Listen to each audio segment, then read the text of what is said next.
Okay, hello everyone. You can hear me? Yes. Okay, excellent. So I'm Priya Nayar. I'm the Executive Director of University Alliance Ruhr. We are an alliance of 3 German universities: Ruhr University Bochum, TU Dortmund University, and University of Duisburg-Essen. I'm delighted that so many of you could join us this evening in person and online. And so without further ado, I'd like to introduce Consul Yasemin Pamuk. Yasemin is the outgoing consul, head of cultural affairs and science at the German Consulate General, New York. She has kindly agreed to serve as a facilitator and moderator for tonight. She brings her own experience in political science and strategy to the table, as well as her interest in German history and its relevance in understanding transatlantic relations today. So, please welcome Consul Pamuk.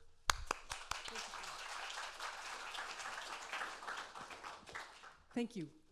Hello and welcome, distinguished guests, ladies and gentlemen. I am delighted to welcome you tonight to the Roosevelt House, to the discussion Otto John, Patriot or Traitor. This event is co-presented by the University Alliance Ruhr, the German Consulate General, New York, in cooperation with the Hunter College Department of German. And we are very happy to be in this beautiful historic venue, the Roosevelt House, and also to partner with the Public Policy Institute at Hunter College. So thank you for hosting us. The reason why we are here tonight is the German publication Otto John, Patriot oder Verräter, eine deutsche Biografie, authored by Michael Wala, who's on my right, and Benjamin Hett. Michael Wala is professor of North American history at the Ruhr University Bochum. His research, teachings, and publications focus on various aspects of North American history, and in particular on the history of intelligence services, which I found very intriguing. I know not a lot about it, but I'm curious about learning a lot tonight. His upcoming book, Spy versus Spy, West German Counterintelligence and the GDR Espionage, will be published in 2023. Benjamin Hett is professor of history at Hunter College and the CUNY Graduate Center. Ben has authored several books on German history, such as The Nazi Menace, Hitler, Churchill, Roosevelt, Stalin and the Road to War, The Death of Democracy, Hitler's Rise to Power and the Downfall of the Weimar Republic, and Crossing Hitler, the man who put the Nazis on the witness stand. Ben is not new to this place and has spoken at several events and facilitated a number of events here at Roosevelt House. I'm very delighted that you're here tonight with us. Welcome. Before we turn to tonight's topic, let me just put this on the table. This publication is a product of a joint transatlantic summer workshop organized by the Graduate Center of the City University of New York and Ruhr University Bochum in 2019. Who of you two had the idea to write this book, and what were your motives for taking on this dazzling figure of Otto John? Who would like to start? Thank you very much for your very kind introduction. Actually, we both had the idea to write a book about Otto John, and then we realized that we both had an idea about writing a book about Otto John. So we decided it's a good idea to get together and write the book together, and that's what we did. I actually, to this day, don't remember if it was initially Michael or me, but somehow it happened in connection with the workshop that we were doing collaboratively. Yes, I mean, this cooperation seems to be a picture book example of transatlantic academic exchange. So in your view, what is the added value of a German and an American historian and expert working on this together? So what do you think? What did you bring to the table specifically? Well, we have, as you indicated in your kind introduction, Michael and I have sort of different areas of specialty, which actually were really relevant to this project, because this is about an intelligence officer who got in trouble and was put on trial and convicted of treason.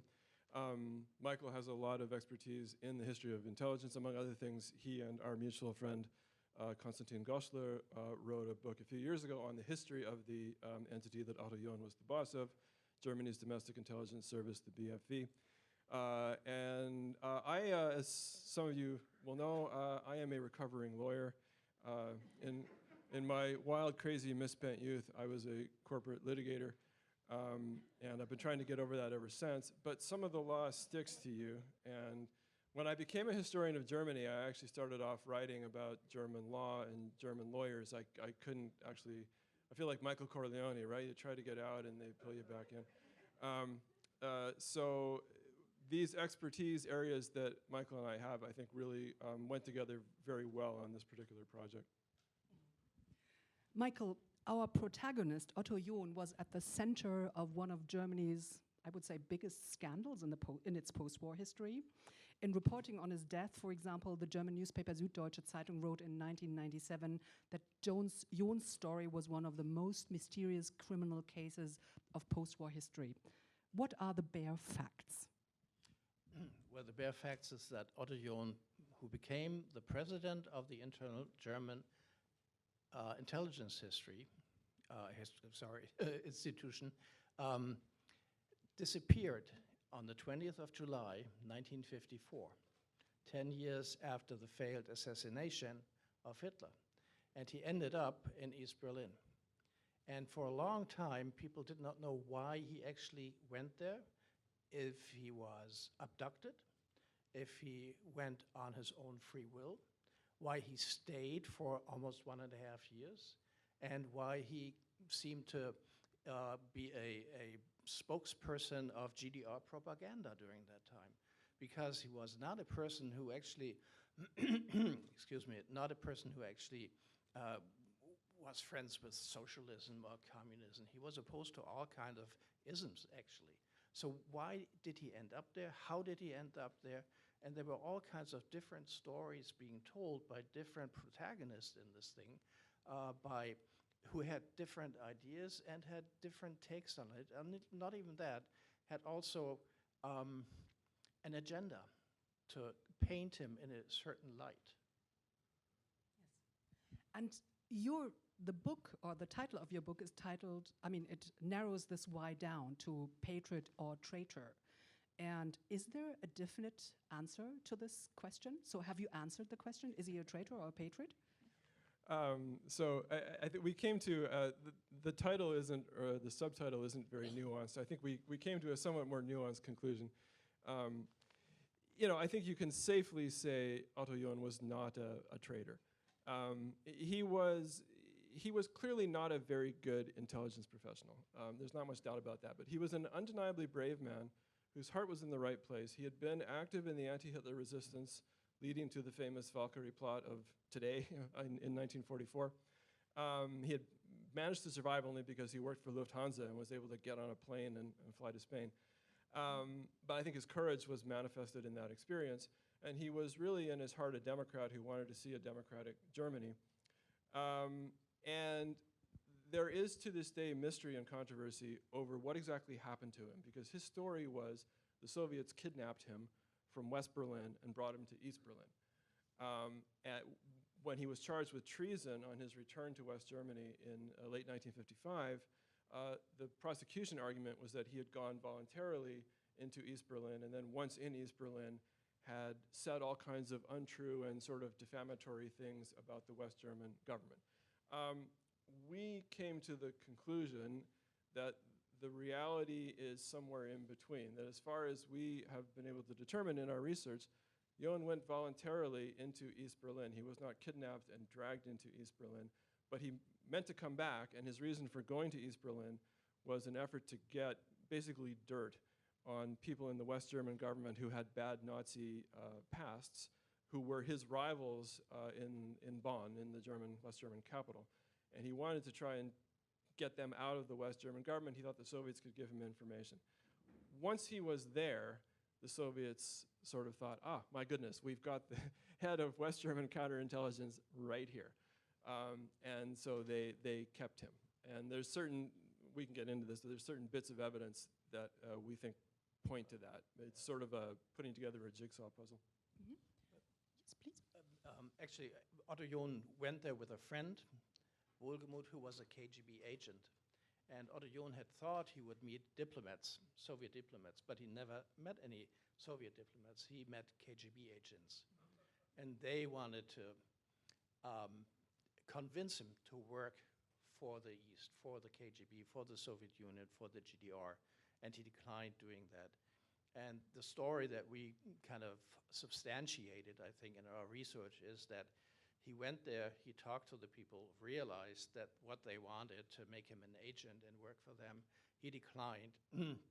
And then he had coffee, and they probably, most likely, put some sleeping pills into his coffee so that he slept for 24 hours. And after that, waking up, he realized that he was in the hands of the KGB. And because he had gone to East Berlin without telling anyone that he had gone, he had left all his papers, identity cards, everything in his hotel room. Nobody knew that he had gone. He realized that he had made a big, big, big, big mistake. And he just couldn't go back. And they wouldn't let him go back. He had always, until the very end, two people who were actually guarding him and preventing him from going back to the West. You talk about evidence, and I know in my research on tonight's topic that there are many reports. There was even a parliamentary investigative committee dealing with the question what the motives of John were and what he actually did there. There were, I think he gave interviews, several interviews, and even wrote a biography himself explaining why he went there. So why do you think, or what is the new fact in your research, and where did you go? I imagine you went to archives, dusty, how do you say, reading dusty books and documents. So where do you find these evidences, and how do you put together this new evidence that you're talking about? So yeah, lots of dusty archives. You know, to a history nerd, that's the fun part, and what was particularly fun with this project is while we were working on it, the BFV, the service that Jon worked for, sort of year by year released a new tranche of documents to the German Federal Archives in Koblenz. So every time I went back to Koblenz, you know, several years working on this project, it would be like, oh my God, there's like new dirt here on Jon. Some of it was pretty interesting. And we looked at there are American CIA documents that are relevant. I'm actually friends with a guy who was a CIA officer involved with this case. There are British documents that are relevant. That we got little bits and pieces of Russian stuff. It's hard to get that. I feel there are three important little factoids that point to something. One, Michael referred to the fact that the night of July 20th, the night that Jon disappeared, he emptied his pockets of everything, sort of identifying documents and letters and stuff, except for one official ID card from his service. Now, what's interesting about this is that's exactly what the service told its people if you were going to go into the Eastern Zone. Clear your pockets of everything except this one ID card. That's what he did. So this looks like he knows he's going into the zone. Like he's not getting kidnapped by his communist buddy in West Berlin. Point number two, his buddy, this Dr. Volkemuth, who drove him into East Berlin, in the wee hours of July 21st, ran back to West Berlin clearly in a panic and kind of cleared out his medical practice and grabbed his girlfriend, who later became his fourth wife, and in a big flap ran back to East Berlin. So basically, clearly something had happened that Volkemuth didn't expect, right? So if he had actually kidnapped Jon, which was Jon's story, Volkemuth would not have been in that panic in the wee hours of July 21st. And last thing that I think is like this sort of key little snapshot, there is a former Russian KGB officer named Viktor Chernyavsky, who in the early 1990s gave a really interesting statement. This was a guy who had spent his career doing disinformation, something that Russian intelligence is to this day famous for. And he gave this interesting statement in which he said, you know, my life has been lies. I've had it up to here with lies. I'm going to tell the truth. The truth is that, you know, you, Jon, you came to us, and you know, as Michael said, they couldn't agree on what they were going to do. So we knocked you out with drugs, and then we sort of psychologically intimidated you into staying. And the fact that he said that in the way that he said it, and that his story doesn't look good on the KGB, to me has the real ring of truth. So I think that's where you get the sort of solution to the mystery. I think, you know, any solution to the mystery has to be consistent with those facts. Absolutely. If I may add on to that, Ben just mentioned that Otto John's story was that he was abducted. clearly knowing that he wasn't abducted to go to East Berlin. He must have known that because we also had found evidence that the Border Patrol, for example, knew that two people in that particular car had gone there, one in the driver's seat and one next to the driver, and both looked wide awake, talking to each other. And that was Wohlgemuth and Otto John.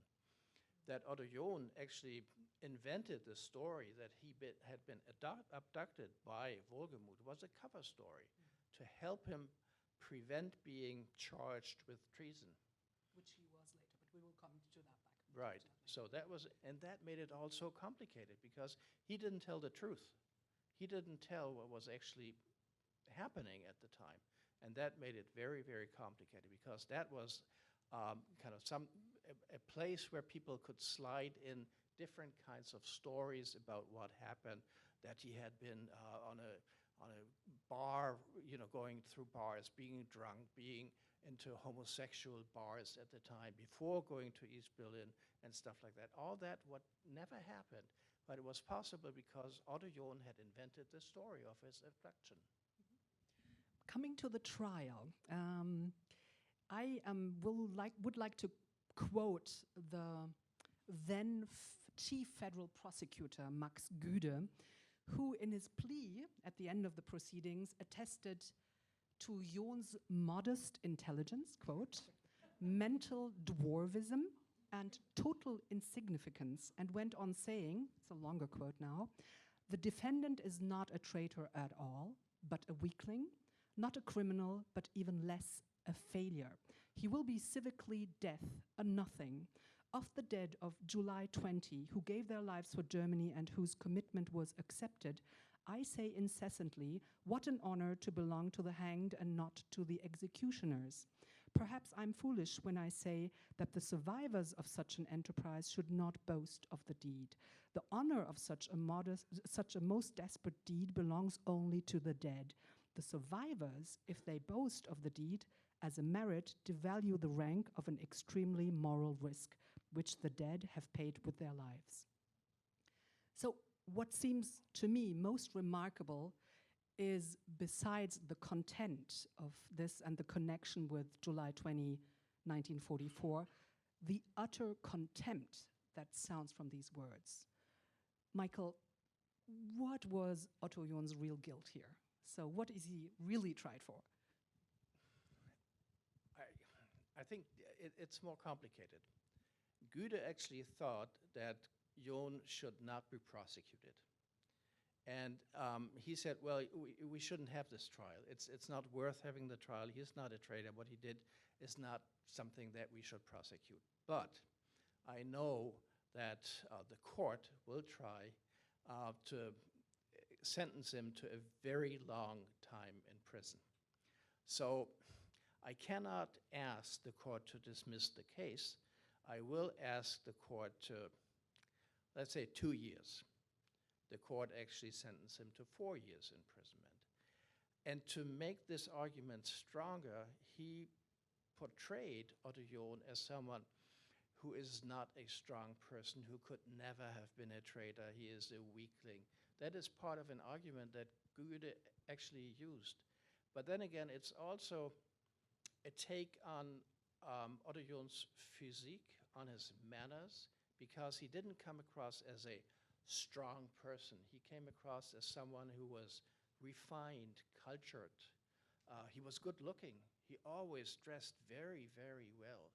And that put him in a kind of slot of possibly being someone who is homosexual, is weak, is not a strong person who could have stood up to his captors. And then again, also Otto John was married to a wife that was years older than he was. And she came across in court as a very strong person. And that even made him weaker. I understand. Okay. Well, so you're saying in principle that Güde used this as a tactical argument and didn't mean it really? Is that what lawyers do, or prosecutors? I mean, yes, actually, yeah. I mean, everything Michael said is I exactly agree. In my crazy young lawyer days, my mentor used to say to me, you go into court to persuade. You're there to persuade the judge, the jury, whatever it may be. Anything that's not persuading them, you're not doing your job. So, I mean, that's exactly it. Guda's argument, it sounds really nasty, but it's like mostly tactical because it's important to keep in mind the judges in this court, it's West Germany 1956. The judges are all Nazis. Like the West German judiciary of that era was overwhelmingly ex-Nazis, and often not just nominal, like some really pretty nasty ex-Nazis were in the judiciary. This court is actually literally drooling to like send Johan away for as long as they can. Johan's defense attorney said the presiding judge literally drooled when he yelled, like spit flying from his mouth when he yelled at Johan. These are Nazis who hate this guy from the resistance, right? So the prosecutor, who's actually relatively sympathetic to Johan, wants him to get the best outcome he's gonna get from these guys. So that's why he argues it that way, is to persuade. And I just wanna touch on the other point too, that you are hearing, there is an authentic note in what Prosecutor Guda was saying. It's the authentic note of the discomfort of so many people in West German society in that era, in the face of someone like Johan, who had been in the tiny minority, who risked their lives to get rid of Hitler. For most people keep their head down most of the time, right? Most of us would do that if we were in that situation. But then it's embarrassing afterwards, after all the horrors of Nazism, to be confronted with this guy who did take the risks that you didn't take. So there's enormous resentment. The few survivors of the July 20 attack were basically reviled as traitors in West Germany for years after the war. There are opinion polls that show this. So it's not like, oh, you had the courage to fight the Nazis. No, it's like, you're making me look bad, so I'm gonna resent you. That's the attitude, and that comes through loud and clear in the trial. And Johan was really, and to your question of what was he really being tried for, in a way, he was really being tried for being in the resistance against Hitler. Mm-hmm. Maybe one more Yes, of point. course, please. The really mean part in this argument is, and Ben alluded to that, is that you're only a good resistance fighter if you are a dead resistance fighter. If you survived, you weren't really a good resistance fighter. And Fritz Kolbe, one of the other resistance fighters, actually said that in a book that he wrote. Only a dead resistance fighter is being honored as being a resistance fighter. And that was actually a take in the Foreign Office for a very long time. People who had been in the resistance and had survived weren't really honored. You have plaques and stuff like of people who were in between somewhat, but those who had survived, like Otto John, weren't really honored at the time. Mm-hmm. I would like to go deeper into this question from two angles. One, the individual psychological angle, Otto John, and on the other side, the systemic angle. So looking at the systemic or the structural angle, this trial and also the mentioning of the resistance and the July 20, 1944 events, John's actions, what did it mean for the young, evolving, maybe not yet democratic, obviously with,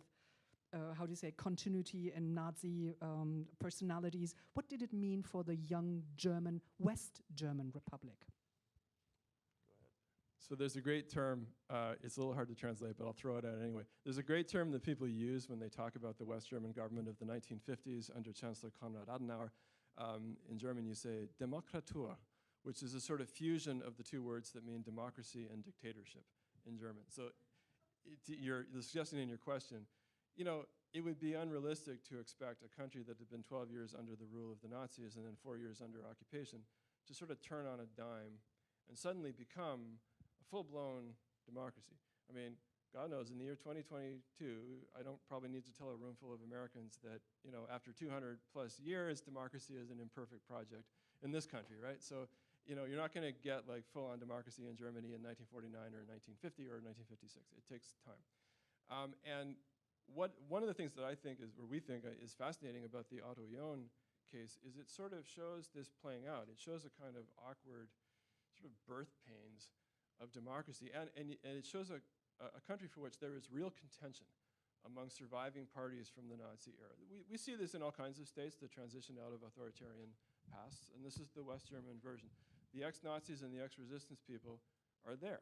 And they haven't really changed their minds much. And they're fighting for control of the West German state in the 50s. And John was really a player. He was not a very competent player, but he was very much a player in that sort of contestation for the future of the West German state. And he's very much consciously fighting it out with the surviving, ex-Nazis and so on that he's competing with for power in Bonn. But the whole difference is that not too many resistance fighters survived, but very, very many former members of the NSDAP. They may not even all have been really hardcore Nazis, but they survived, and they have gotten their jobs back in the departments, and they were gatekeepers. They were actually gatekeepers to kind of keep people out. Otto John had actually applied for a job in the Foreign Office, and one of the gatekeepers there, Melchers, put his application at the bottom of the file on purpose. And he was later on asked why he did do that. No, he didn't do anything wrong. It was, something that just happened and stuff like that. But he praised himself later on, and we can see it from documents in the Politisches Archiv of the Foreign Office in Germany, which, one of the archives that we searched, that he actually did this on purpose, that he actually tried to keep people out of the foreign service who had been in the resistance and who had fought the Nazis. Because the Foreign Office, as many of you will know, had created this myth, and Melchers was one of them who actually created it, that the Foreign Office was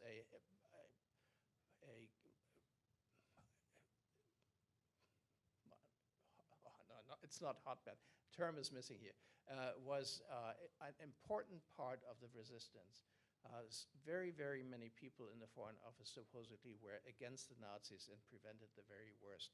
But then again, the majority of people in the Foreign Office played their part and didn't prevent very much. And one of the people who were put in the forefront of this supposed resistance part in the Foreign Office was von Weizsäcker, who actually was never that. And that they tried to kind of prolong this myth and try to keep people out. We are waiting for your next book on the Foreign Office probably this year. No, but I would like to dig deeper in this historical context. This was 1954, 55, was also a time of major decisions for Germany to make. Adenauer did the West integration. Germany became a member of the NATO in 1955. And John, obviously, while being in East Berlin, also said that, or claimed that Germany should remain neutral, and that a West integration, particularly a remilitarization of Germany, would mean that not only reunification would be at stake, but also generally this would not create or be conducive for a peaceful Europe. So what do you think? Did Germany become, or did this West integration happen despite or because of the case John? Or didn't it play a matter at all? I don't think it played such a big role in that. I'm not sure if Ben would answer that differently. The conclusion by most of the public and by the court was done before Otto John was actually convicted. And we have a different time here. Otto John was very anti-militaristic. He was born in 1909, and when he was a young boy, during the First World War, his uncle, who was a pharmacist, took him to one of the trains where the wounded from the Western Front were shipped back to the hospitals back in Germany. And that made a huge impression on him. He was always against any kind of military. And all of a sudden, he was in a situation where his future as a lawyer was taking part in a very militaristic country, Nazi Germany. And that spills over into his fear of having a new German army, and a new German army as a threat to a young democracy, which was not very stable at the time. If you look at public opinion polls, for example, it's amazing what people think.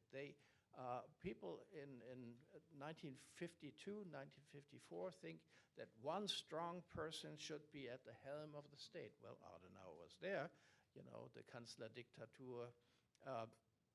And 25%, if I remember correctly, actually mentioned that well, the Jews, you know, they were responsible also for what happened to them and all that. You have this old thinking in Western Germany in 1952, 1954, and then having an army again was for John a big threat to the future of a democratic federal republic.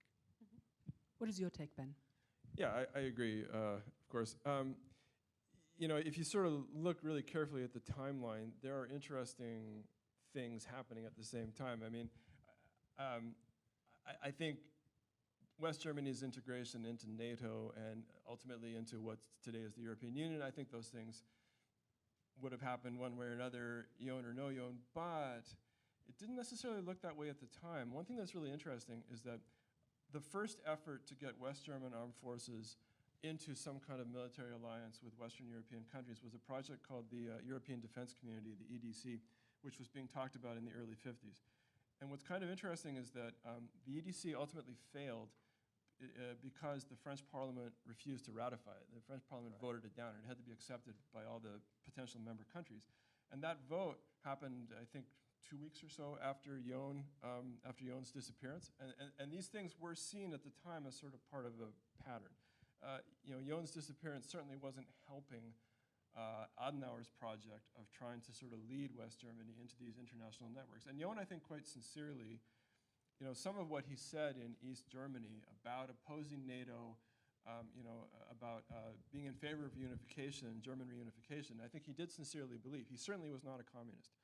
But some of what the, you know, Eastern Bloc message was in the Cold War were things he agreed with. And he was not alone in that. There was a substantial block of West German opinion that wanted a Germany that was reunified and neutral and not militarized, exactly for the reasons Michael said. I mean, you can't, if you're a thoughtful German and it's, you know, 1953 or so, you can see why you wouldn't want an army, right? So it's kind of, there was a political movement at the time, which I love the name of, a political movement against having a West German army. It was called Ohne mich, like without me, or sort of count me out. Like, I'm not doing this again. Like 2 world wars were enough. So that's part of the environment in which Chancellor Adenauer and his quite conservative government, with support of a lot of ex-Nazis, was sort of navigating towards getting a West German army, getting West Germany into NATO and stuff like that. But it was a very difficult kind of navigation that had to happen there. Right, and Otto John's arguments for unification and demilitarization are not having was a thorn in that project. Yes, I understand. Thank you. Coming to, let's flip the coin and come to the psychological individual part. So you said already Otto John was a very well-built, considered attractive, considered man. He obviously had a gewisse Eitelkeit, so like so as I understand it.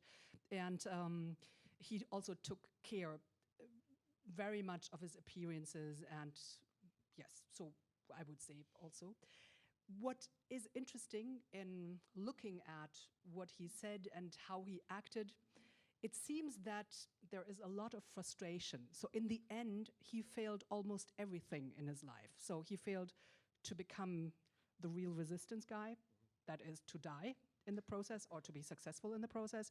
He failed to act as a president of the Bundesamt für Verfassungsschutz to protect the constitution, because he was faced with many ex-Nazis. And in the end, he also failed with whatever he intended to do with his act, if you want so. So is he a failed existence in the end?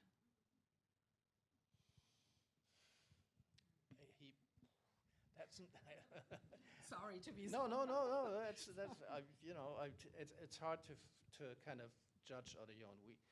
He wrote a lot of letters to his wife when he was in East Germany and when he was in Russia too. I don't know if he wrote letters to Russia. No, but in East Germany, right? They're in the Imperial War Museum. Ben looked at all that stuff. It's not easy to read, and there's a lot of frustration, a lot of hope in there. And he is, for the rest of his life, fighting to be exonerated. And he failed there too. Right? And he failed there too. In a sense, I think at the end of his life, he must have thought that my life, I failed very, very many things.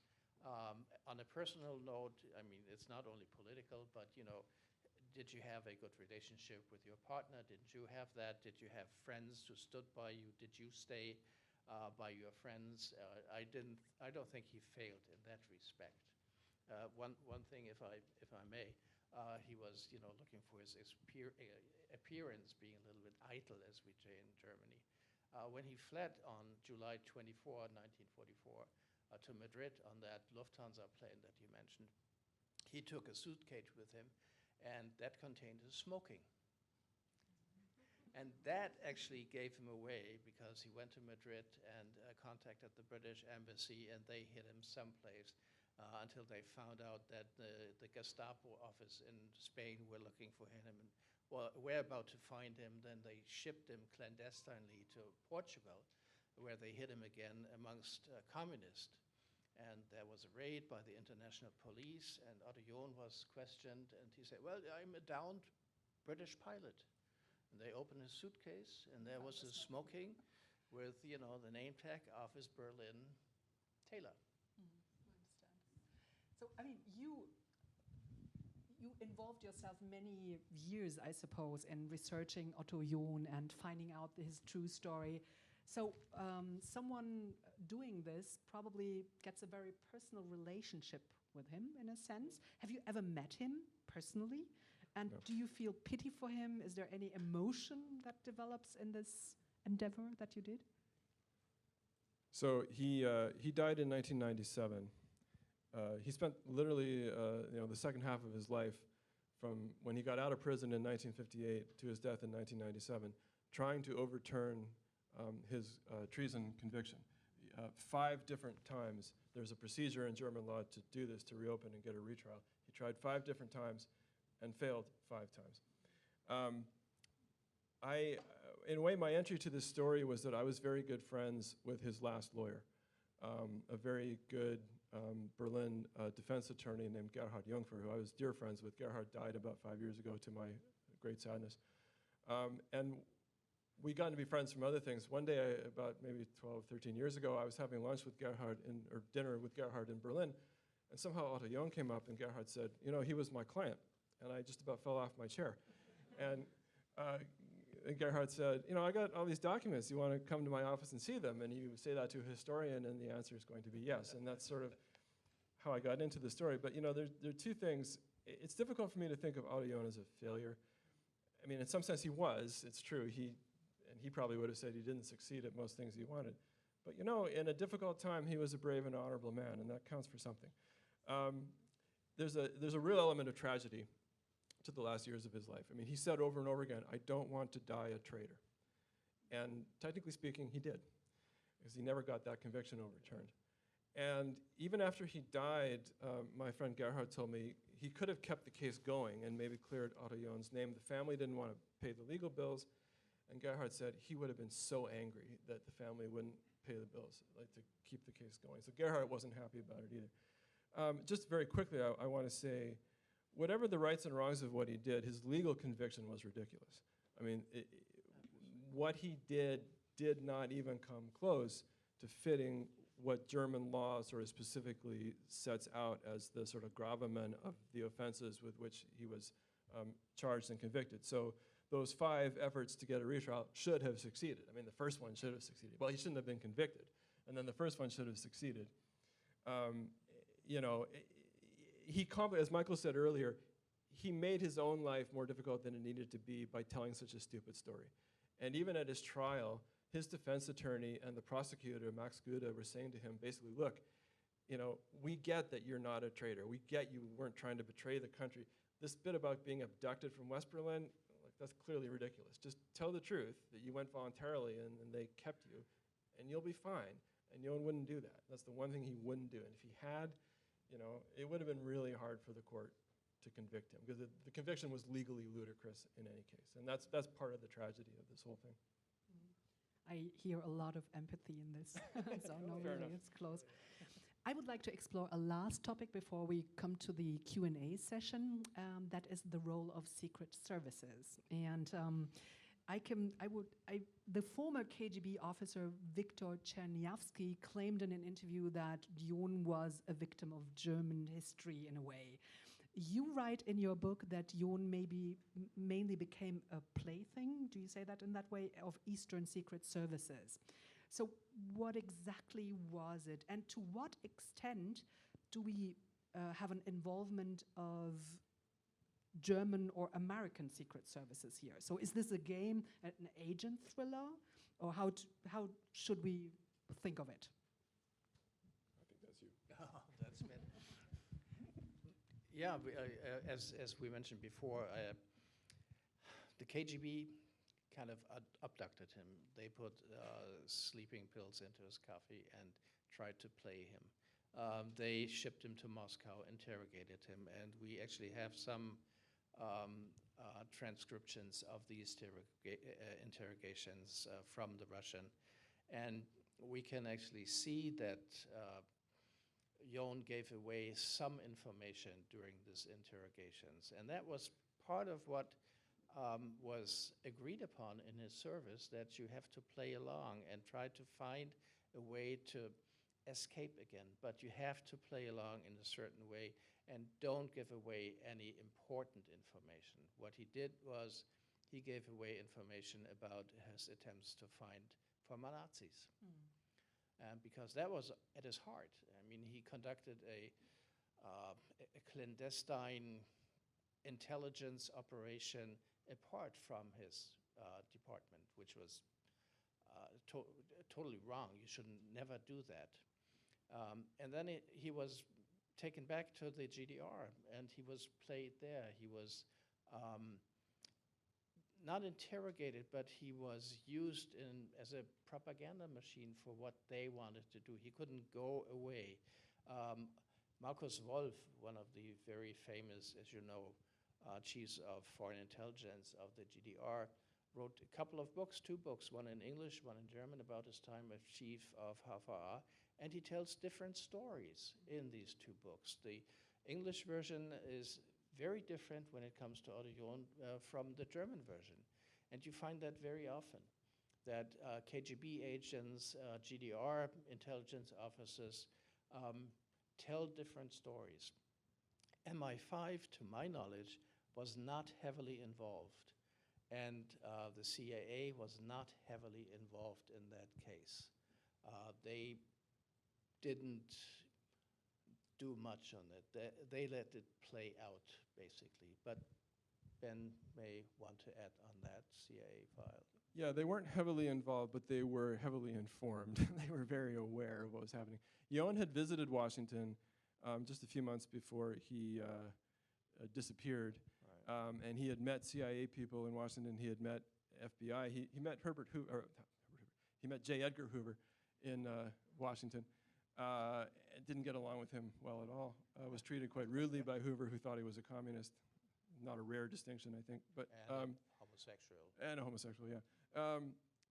So the CIA were really aware of the story. They were following it very closely. They had their own sources of information on it. Interestingly, by the way, to this day, try applying to see the CIA's apparently copious file on Otto John, and what will happen is they will tell you, no, it's classified national security. We're talking about something from the 50s. They're still holding on to it. Fortunately, I knew people who had been in the CIA at that time. One friend who I interviewed for our book, I told him I couldn't get, I applied to get the CIA file, been turned down. I appealed, it was turned down. I told my friend this, and he said, oh, well, I'll tell you what's in the file.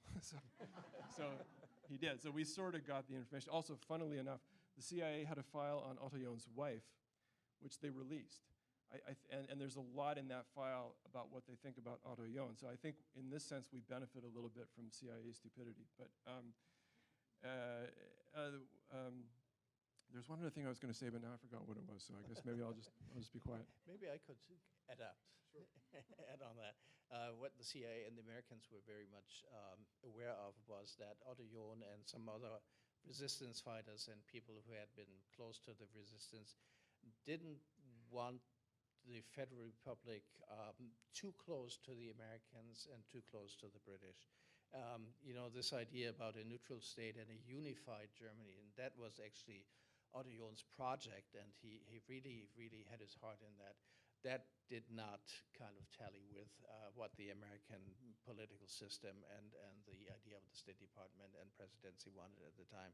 So he was not perceived as a real threat, but as someone who should rather be quiet. We have someone else, former ambassador to the United States, Friedrich von Prittwitz und Gaffron, who is the only high diplomat, only ambassador to resign in 1933. And he also was for a reunified and neutral Germany. And we found in the files that the Americans said, well, make him shut up. Yes, because they wanted the West integration, of course. Absolutely. Yes, and at the price of, probably at the price of reunification. We don't know what the files are, but we know that the CIA was heavily involved in the forming of the so-called Gehlen-Organisation. And we talked about the two German, well, secret services, Bundesamt für Verfassungsschutz and Gehlen, which later became the BND, and that there was a heavy also concurrence, if not, say, deadly concurrence between the two institutions. So if I understand correctly, the Americans built the BND. Were they against the Bundesverfassungsschutz, or how was it? How is the structure here between the two secret services and if you look at American involvement? So no, the Americans were not against the BFE. They had to approve it. The four occupying powers all had to sort of sign off on it, and they all had to sign off on who the leading personnel were going to be, like Jon. Since in a way, almost everything in the West German government in the late 40s and early 50s was in some way a kind of Allied creation, or at least the Allies had oversight over it.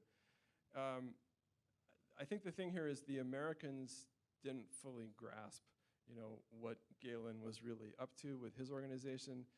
They had sort of loose oversight over it, but he had his own agenda very much. And he was pursuing his own agenda, which I think the Americans only sort of partially grasped.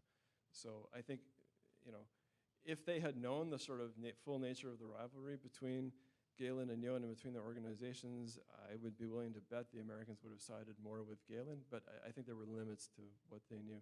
The other thing I was going to say earlier, just make a point quickly, intelligence is a very ruthless activity, and so one of the things that, on the point of Jon being a sort of plaything of other intelligence services, the KGB used him really, really ruthlessly because the KGB had several other deep penetration agents in West German services from which they were getting almost all the information that they could have got from Jon. But they used Jon. The KGB could sort of imply, when they started arresting people in East Germany or in Russia, they could sort of imply that this information had come from Jon, which allowed them to kind of cover the people that they had penetrating the other West German services. Yeah. If I may add on to the difference between the Organisation Gehlen and the Bundesamt für Verfassungsschutz internal intelligence organization is that the Organisation Gehlen was financed by the Americans until 1952. But still, as Ben said, they hardly knew what they were doing. Gehlen never gave away the names of the agents that the Americans were paying at the time. And for the Bundesamt für Verfassungsschutz, Otto John's outfit, every person who applied for a job was screened by the British, the French, and the Americans. And you have thousands of applications, actually, and you have lists where the American, British, and French actually check this person can be hired or can't be hired. And it actually goes down to the janitor. I mean, they actually find what information. The Counterintelligence Corps, US Army, for example, has 1.7 million files on individuals in Germany. So they screened these people very thoroughly. That means that former Gestapo members are very rare in the Bundesamt für Verfassungsschutz, but they abound in the Gehlen organization. Yes, that sets a whole different culture, organizational culture, of course. Thank you. I'm sure that there are many, many other things that we could explore, but I would like to give the audience the chance to ask questions, and I see already hands raising, very good. So let me start. I think this lady, there, and there, please.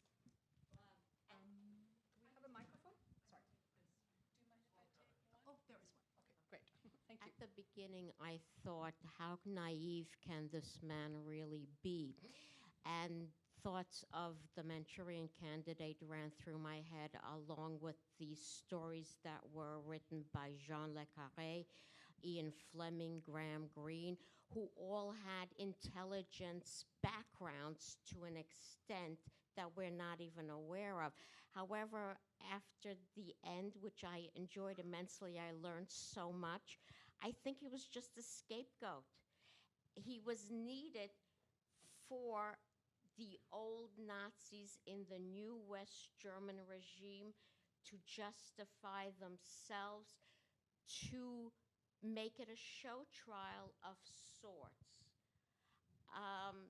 The fact that he was wrongly convicted and tried to overturn what happened to him all those years shows that the Nazis were still in power and they weren't going to give up no matter what.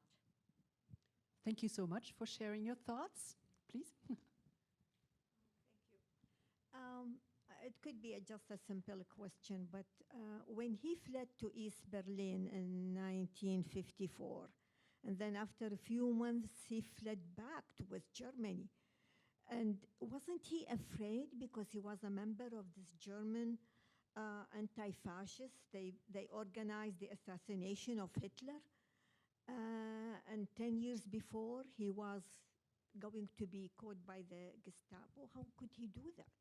I mean, how, and then to go to East Berlin and then fleeing back to West Germany, and I couldn't, I mean. Are you saying that he might have or should have been afraid of going back to the West?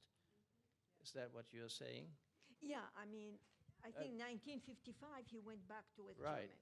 Germany. Actually, no, he wasn't scared at all because he was convinced that he would not be put on trial, because that was the information he had received at the time. He was very much surprised when he was actually arrested, because he thought that it's okay, I can go back, no problem, and I won't be arrested. That was the information that he received, not officially, but unofficially from the Justice Department people. Yeah, he had sort of a back channel. While he was in the East, he had a kind of back channel communication to the West German government. And they were telling him, it's okay, come home. So, I mean, he got shafted. I mean, he got totally royally shafted, basically. And he did come back thinking everything would be fine, and then it wasn't fine. You know, I don't think anyone ever thought he was in danger for his life in West Germany, but he was certainly, as we know, in danger of a potentially long prison sentence. The gentleman over there, yes? Can we have a microphone, please? The second gentleman, yes. If I'm correct, I think you said that an excuse for going to East Berlin was that he wanted to find some dirt on some of the ministers or government officials in West Berlin, that they might be to hold over them when he returned. But I was wondering if he knew, like you mentioned, there were several judges who had Nazi pasts, and maybe even a lot of people didn't have he could have done everything there in West Germany to find some dirt, just like the Klarsfelds did. They dedicated their lives to Holland people who had terrible deeds during the war. Well, the thing about that is a very large share of the crimes that Nazis had committed had been in Eastern Europe. So a lot of the evidence was in the hands of the Russians or the Poles or people like that, governments like that.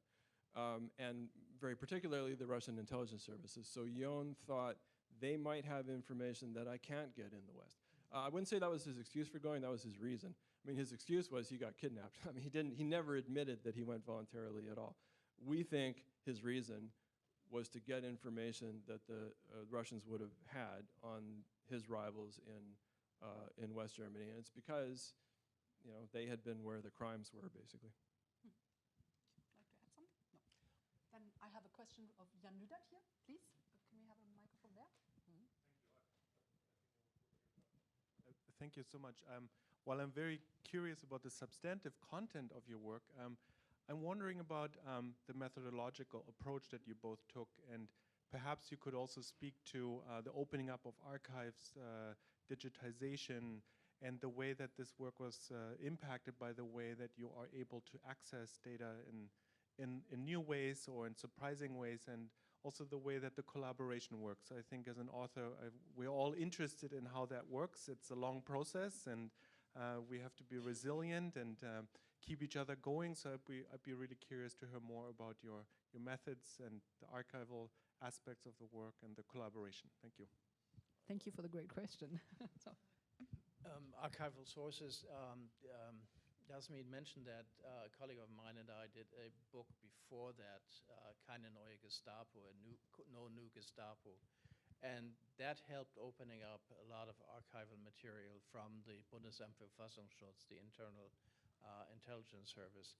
Also the British files, the KV files in Kew in London, National Archive, they successively open up new files.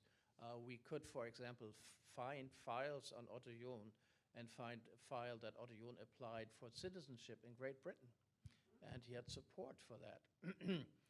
He changed his mind, and because his connection with former resistance fighters in Germany, who told him to come back and help to build a better, democratic Germany. And that was actually what he wanted to do in different kinds of ways, applying to the Foreign Office, trying again to get a job in the Lufthansa as a lawyer, because that's what he knew to do. He was never a person to run a big department.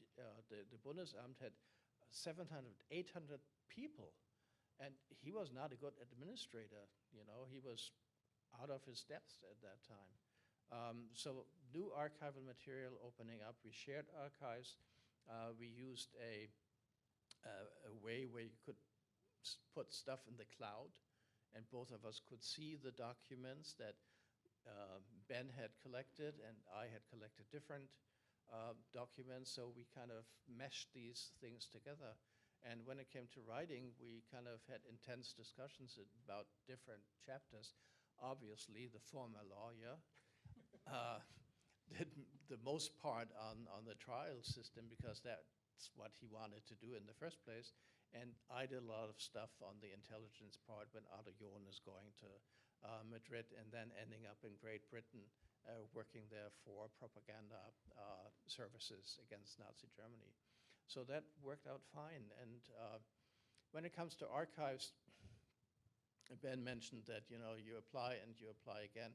National Archives, once I waited 4 years, or I had to wait 4 years until finally the stuff was cleared. And 4 weeks ago, I got material from the Bundesnachrichtendienst, the BND, that I had asked for 3.5 years ago. But so not on it had to do with something else, but I mean, you have to be patient, and you have to stay healthy, and live a very long life to get the stuff that you need to write your books and your articles. I got the FBI file on him too. I think that took 2 years, 3 years, something like that. In terms of working together, you know, I think I had the advantage here that Michael is just an extremely nice guy. I'm a jerk, so he had to deal. Yes. He's the one who had That's to deal true. with a jerk. That's true. I got to deal with, you know, a nice guy. But I think our collaboration, I think, was utterly smooth, as far as I can tell. I mean, I can't imagine a better co-author, actually, than Michael. I think there are probably many pitfalls in writing a book with someone else that you could have, but we didn't. Worked out fine. Yeah. Oh, okay. So one last question. You said already that not all files are open and clear, open to the public and cleared. So when is Otto John, Patriot oder Vertreter Teil 2, part 2, to be expected? When they are open, then, what would you say? How many years do you have to live and wait for the next files? How long is Putin going to be there? Well, and probably after we have a translated publication in the United States of our book. Yes, you are playing in my hand.